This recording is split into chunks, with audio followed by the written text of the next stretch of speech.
Xenoblade 3 is a great game, with great music. A lot of great music.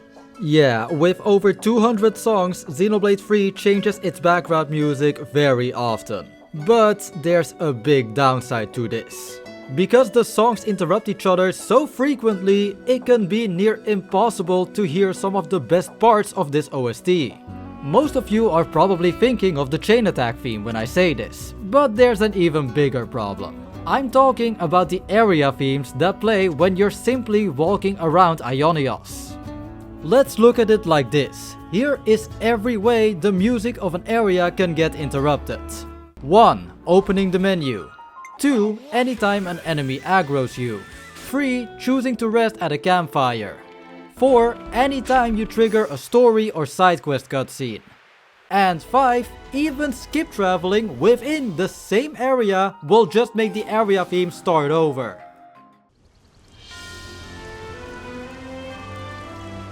But it gets worse. Campfires and cutscenes also won't let the interrupted music continue from where it left off. The last 3 examples will all make the music start again from the beginning.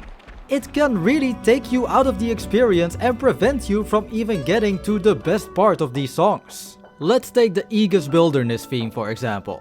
The music here is not mind-blowing by any means, but it really started to grow on me. More specifically because of the part later on in the song that you're hearing in the background right now.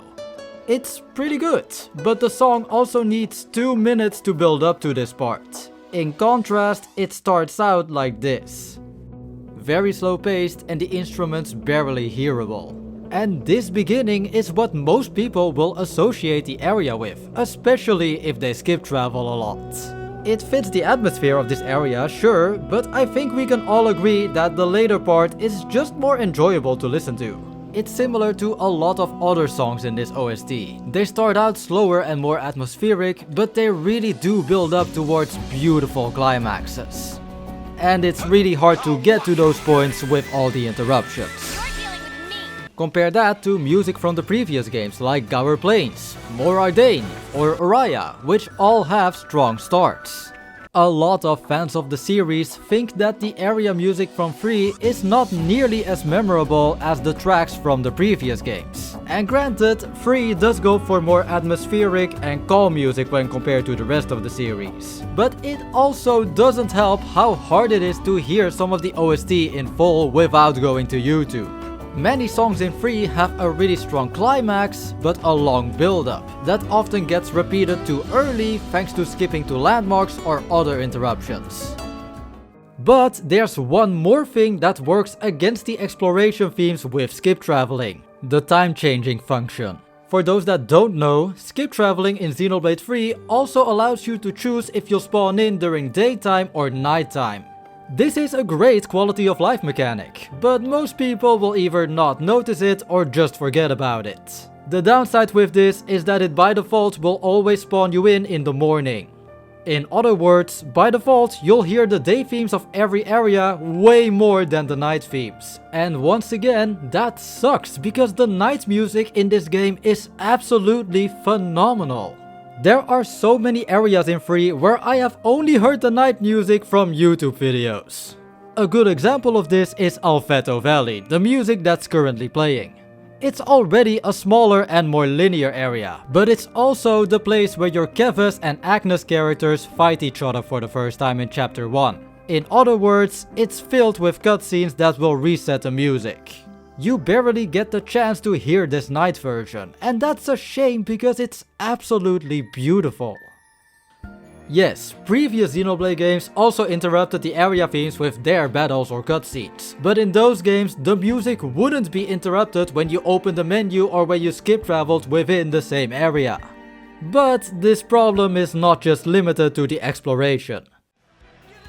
Xenoblade 3 is also the first Xenoblade to introduce battle music that changes depending on the health bar of your opponent. Listen to this boss battle theme for example.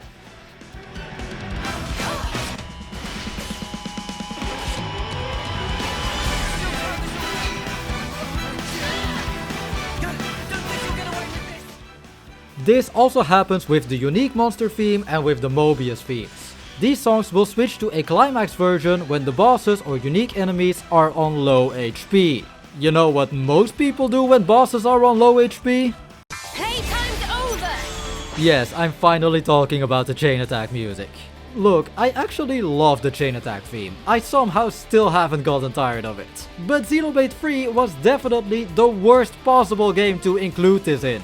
As soon as the average boss is around 70% of its HP, you can easily kill them in a chain attack from there. So the game might not even have the chance to play the climax version of some of these songs.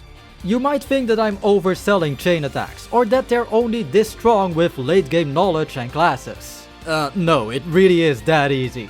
Here's footage from my first playthrough where I was a complete idiot and started a chain attack when this thing had more than 80% of its HP.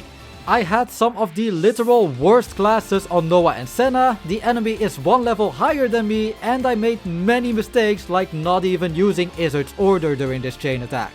I still did so much damage that I could have killed him even if he had all of his HP. Hey, it's me while I'm editing this video. So, I'm about to talk about some big spoilers for the end of chapter 5 and I completely forgot to put a spoiler warning in here. So if you're not at chapter 6 yet, skip ahead 30 seconds or so or skip to this timestamp on screen. Here is me doing it again on Moebius M, who has a unique boss theme with a climax version I never got to hear in the game. If I wanted to hear it, I needed to hold myself back from using a chain attack to actively nerf myself. That obviously never came up in me while I was playing the game, since I was too immersed in it and my only concern was winning the battle. I'm baffled that there was never a menu option to turn chain attack music off, especially since this was a problem in previous Xenoblade games too. Xenoblade 1 had the vision music override almost every battle theme and also had music for when you're doing poorly in battle. Xenoblade X has the overdrive music, which will eventually be the only battle theme you'll hear once you learn how to use it properly. Xenoblade 2 is actually the only Xenoblade where there's no battle songs that interrupt each other. At least until Elma was added as a DLC character because she brought the overdrive mechanic and music back. But yeah, if you ever need an argument as for why Xenoblade 2 is the best Xenoblade, then yeah, there you go. Yes, I get that the chain attack music interrupting the other tracks was probably meant as some kind of symbolism for the Ouroboros gang getting the upper hand on Moebius and some other enemies. And granted, some of these climax versions also start to loop really quickly, so it seems like they were composed with the intent of being interrupted after a while. Still, it really sucks how some battle themes that only play once or twice in the game will just be heard even less because of music you'll hear in every other battle. But I still think the battle themes in 3 didn't suffer nearly as much as the area themes. Most battle songs with climaxes play enough times so you'll get to hear most of them at least once, with a few exceptions. Literally everyone can also at least admit that 3 has some banger fighting music, but a lot of people seem to agree that most area music is pretty mediocre. I was one of those people for a long time too, but that was mostly because I hadn't even heard most of the best parts from the exploration music. When I finished the game, I seriously don't think that I had even heard half of the night music in this game even once. So, this video is a call to action. If you're one of those people that thinks 3 has mediocre field themes, then do yourself a favor and listen to some of them in full. And if you're still playing the game, even better, switch to nighttime music every now and then when you're skip traveling. This game can make it really hard to appreciate some of its exploration music just because it's so hard to actually hear it. But believe me, it can make your gameplay experience all the more magical. This video is also my way of saying that, yes, I am working on my area ranking for Xenoblade 3. It's just taking longer than expected. But anyways, I hope you enjoyed this video. Thank you very much for watching. This has been Max Monado, signing out.